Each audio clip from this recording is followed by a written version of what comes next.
Hello everyone, स्वागत है आपका हमारे यूट्यूब चैनल पे।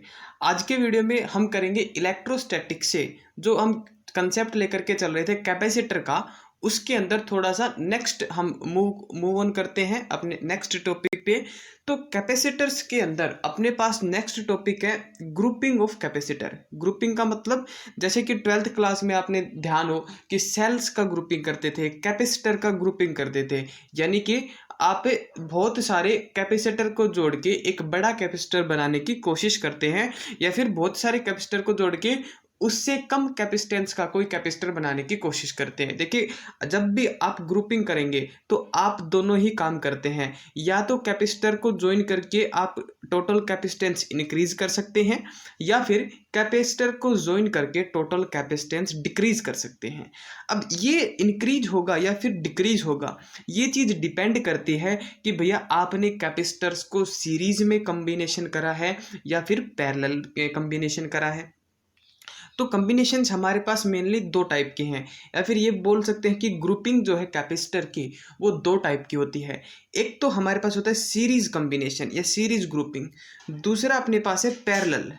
पैरेलल के अंदर ग्रुपिंग करना। अब इसमें से देखिएगा,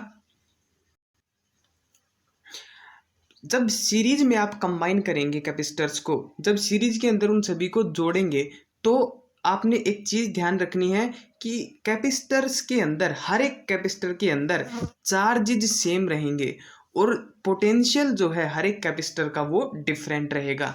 यही चीज़ है जहाँ से क्वेश्चंस जो है एग्जाम में आ सकते हैं कि भाई जब आपने कैपेसिटर को सीरीज में कंबाइन करा तो चार्जेज सेम रहेंगे कि डिफरेंट। तो आपने कहना है चार्ज सेम रहेगा, लेकिन पोटेंशियल डिफरेंस जो है वो डिफरेंट रहेगा, सभी कैपेसिटर्स का अलग अलग रहेगा। और इसमें से नेक्स्ट जो हमारे पास है कि इक्विवेलेंट कैपेसिटेंस कितना होगा। मान लिया हमने एन कैपेसिटर को सीरीज में कंबाइन कर दिया, एन कैपेसिटर को सीरीज में कंबाइन कर दिया, तो इनका टोटल कैपेसिटेंस कितना आएगा, उसको कैलकुलेट करने के लिए ये हमारे पास फॉर्मूला है 1/CS। CS का मतलब सीरीज के अंदर कैपेसिटेंस, ये इक्वल होगा 1/C1 प्लस 1/C2। इस तरीके से ऐड करते जाएंगे और लास्ट कैपेसिटर 1/CN। इस इक्वेशन को आप सोल्व करेंगे और सोल्व करने पे यहाँ से आप CS की वैल्यू फाइंड आउट कर लेंगे, जो कि हमारे पास इक्विवेलेंट कैपेसिटेंस होता है। ठीक, अब इसमें एक स्पेशल केस हमने लेकर के चले। स्पेशल केस क्या था कि अगर सभी कैपेसिटर, जितने भी कैपेसिटर हमने सीरीज में जो एन कैपेसिटर जो ज्वाइन करे थे, उन सभी का कैपेसिटेंस इक्वल हो और उन सभी का कैपेसिटेंस C के बराबर हो, तो हमारे पास टोटल कैपेसिटेंस कितना आएगा। तो टोटल कैपेसिटेंस के लिए आपने क्या करना है, 1/CS जो है, देखिए ये तो इस तरफ एज इट इज रहेगा, इन सभी की जगह हमने C पुट कर दिया। जैसे ही C पुट करा तो डिनोमिनेटर सभी का सेम, डिनोमिनेटर सेम, और एक को हमने n बार ऐड करा तो हमारे पास आ गया n/C।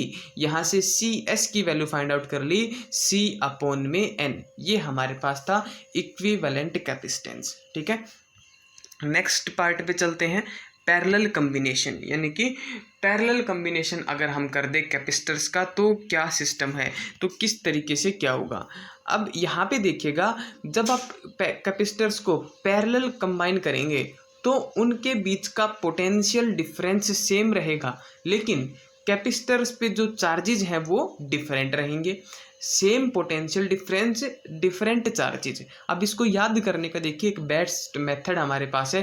पोटेंशियल का पहला लेटर है P और पैरेलल का भी पहला लेटर है P, यानी कि पैरेलल के अंदर पोटेंशियल सेम रहेगा, पैरेलल के अंदर पोटेंशियल सेम रहेगा। दोनों का फर्स्ट जो लेटर है, फर्स्ट जो वर्ड है वो सेम है। अगर वो सेम है तो आप इससे थोड़ा सा क्लू मिल सकता है आपको याद करने के लिए कि भैया पैरेलल में पोटेंशियल सेम रहेगा और चार्जेज हमारे पास डिफरेंट रहेंगे। अब सीरीज की बात आई, सीरीज को कैसे याद करेंगे। अगर आपने पैरेलल याद कर लिया तो इसका अपोजिट जो है वो सीरीज में है, इसके अंदर पोटेंशियल सेम है, उसके अंदर चार्जेज सेम रहेंगे। आसान सा मेथड था याद करने का, इस तरीके से आप इसको याद कर सकते हैं। अब हमारे पास है कि अगर हम n कैपेसिटर को पैरेलल के अंदर ज्वाइन करते हैं तो हमारे पास इक्विवेलेंट कैपेसिटेंस कितना होगा। तो इक्विवेलेंट कैपेसिटेंस को हमने डिनोट करा Cp से। ये होगा सभी कैपेसिटर्स का डायरेक्ट हम ऐड कर देंगे। सभी कैपेसिटर की कैपेसिटेंस जो है, जिसका जो भी कैपेसिटेंस है 1 फैराड 2 फैराड जो भी है, उन सभी को आप ऐड करते चलेंगे। जो रिजल्टेंट आएगा वो हमारे पास है इक्विवेलेंट कैपेसिटेंस।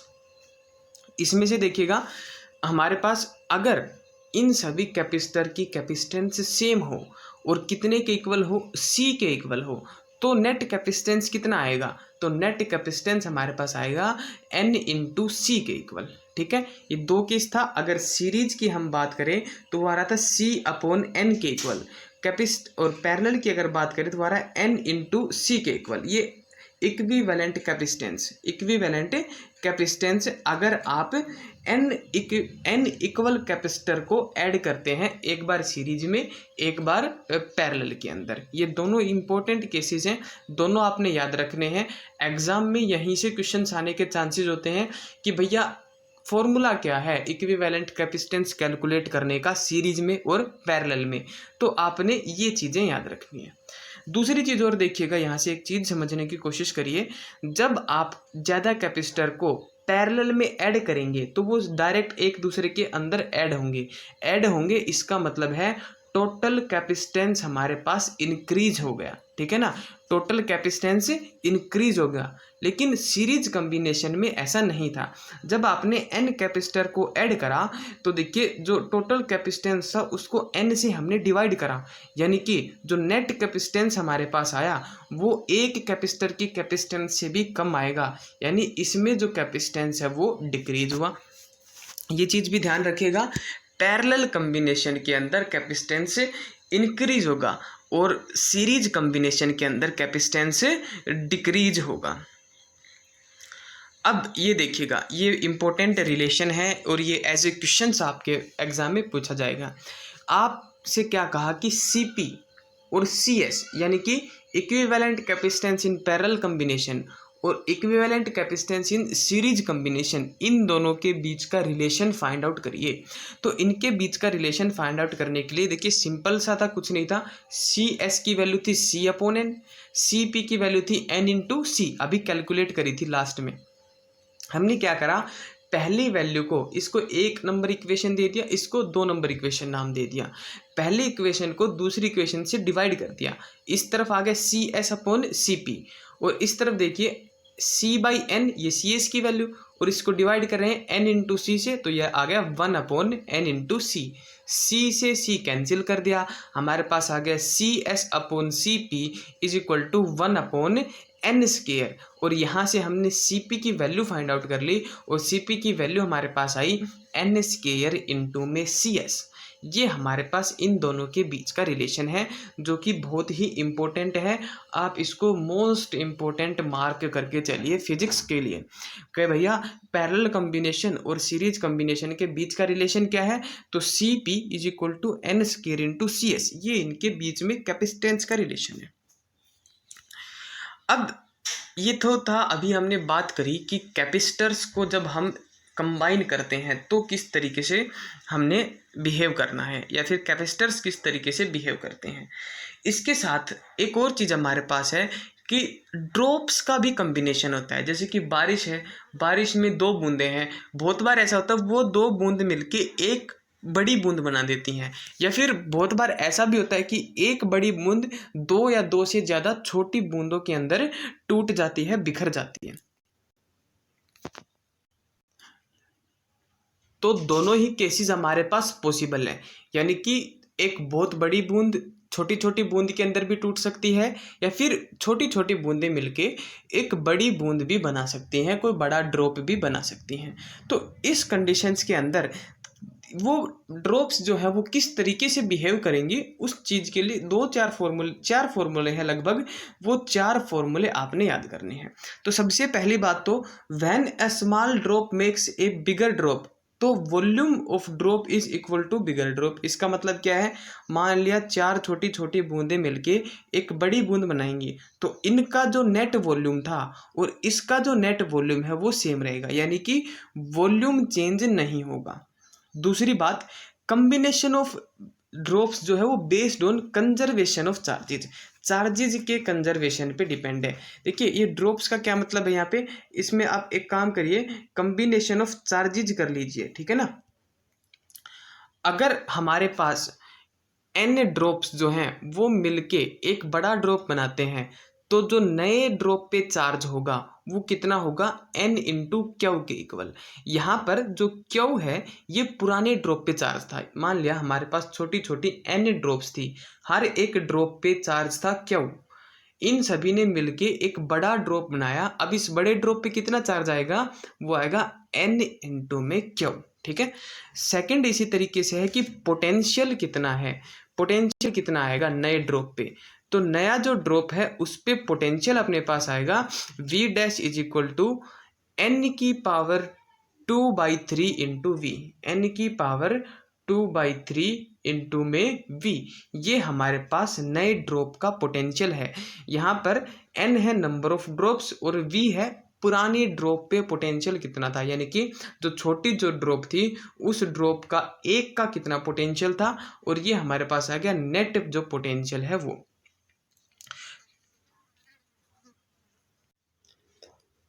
नेक्स्ट देखिए, नेक्स्ट हमारे पास है, अगर देखिए नए ड्रॉप का कैपेसिटेंस कितना होगा, जब n छोटे छोटे ड्रॉप हैं मिलके एक बड़ा ड्रॉप बनाएंगे तो नई ड्रॉप की कैपेसिटेंस कितनी होगी, वो होगी n की पावर 1/3 इंटू में पुराने ड्रॉप का कैपेसिटेंस, ठीक है। इसी तरीके से रेडियस नए ड्रॉप का क्या होगा, तो n की पावर 1/3 इंटू पुराने ड्रॉप का रेडियस। इससे इम्पोर्टेंट क्वेश्चंस हमारे पास है, वो क्वेश्चंस हम करेंगे। तो देखिए शुरुआत करते हैं इस चैप्टर के प्रैक्टिस क्वेश्चंस की। तो सबसे पहला हमारे पास है, which is example of polar dielectric. Polar dielectric का एग्जाम्पल क्या है, पोलर डाइलेक्ट्रिक क्या थे, ऐसे डाइलेक्ट्रिक्स जिसके अंदर पॉजिटिव और नेगेटिव चार्जेस कोइंसाइड नहीं करे, यानी कि इनके बीच में कुछ सेपरेशन हो, ठीक है।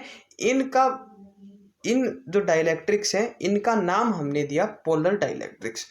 पोलर डाइलेक्ट्रिक्स जो हैं इसमें से देखिए CO2, H2O और NH3, ये तीनों ही पोलर डाइलेक्ट्रिक के एग्जाम्पल हैं। तो आपने इसका जो आंसर है वो ऑल ऑफ अबोव करेक्ट करना है। अगर आपने डीपली इन क्वेश्चंस के बारे में जानना है तो आप केमिस्ट्री के अंदर इनकी शेप्स के बारे में देख सकते हैं। नेक्स्ट चलिए second question, dielectric strength of air is. Air का डाइलेक्ट्रिक स्ट्रेंथ क्या है, तो एयर का डाइलेक्ट्रिक स्ट्रेंथ देखिएगा, ये हमारे पास है 3 इंटू 10⁶ न्यूटन पर कूलाम, 3 इंटू 10⁶ न्यूटन पर कूलाम। ये हमने आपको नोट्स जब कराए थे इस चैप्टर के, जो बेसिक कंसेप्ट्स कराए थे उस टाइम पे बताया था। नेक्स्ट चलिए, unit of electric capacitance in SI system is. SI system के अंदर कैपेसिटेंस का क्या यूनिट है, तो कैपेसिटेंस के या तो आप बोल सकते हैं, देखिए कूलाम पर वोल्ट, कैपेसिटेंस को बोल सकते हैं या तो कूलाम पर वोल्ट, या फिर इसी को हमने नाम दिया फैराड, इसी को नाम दिया गया फैराड। तो ये दोनों ही ऑप्शंस करेक्ट हैं। आपके ऑप्शन के अंदर फैराड दे रखा है तो बी ऑप्शन आप करेक्ट करिए, अदरवाइज एग्जामिनर आपको न्यूटन पर कूलाम पर वोल्ट भी क्वेश्चंस के अंदर दे सकता था। फोर्थ क्वेश्चन हमारे पास है, डायमेंशन फाइंड आउट करिए इलेक्ट्रिक कैपेसिटेंस की। तो कैपेसिटेंस के डायमेंशन फाइंड आउट करने के लिए हमें इसका फॉर्मूला पता होना बहुत जरूरी है। फॉर्मूला क्या है, Q/V is equal to C, ठीक है भैया। V जो है इसको देखिएगा, हमने एक पोटेंशियल ग्रेडियंट नाम का चीज पढ़ा था फर्स्ट चैप्टर के अंदर। वो क्या था, जो इलेक्ट्रिक फील्ड है वो -dV/dr के इक्वल है, change in potential upon distance के इक्वल है, या इसको रेडियस बोलते थे वहाँ पे। तो इसमें से इस फॉर्मूला से हमने V की वैल्यूज कैलकुलेट कर ली, वो आ गई E इंटू में dr, ठीक है, E इंटू डी आर, ये हमारे पास V की वैल्यूज आ गई, ये वैल्यू हमने यहाँ पर पुट कर दी। और इलेक्ट्रिक फील्ड की वैल्यू फोर्स पर कूलाम पुट कर दी या फोर्स पर चार्ज पुट कर दी। इन सभी के डायमेंशन फॉर्मूले हमने पुट करे। चार्ज का पुट कर दिया A इंटू टी, और इसका कर दिया फोर्स का MLT-2, और DR का कर दिया L।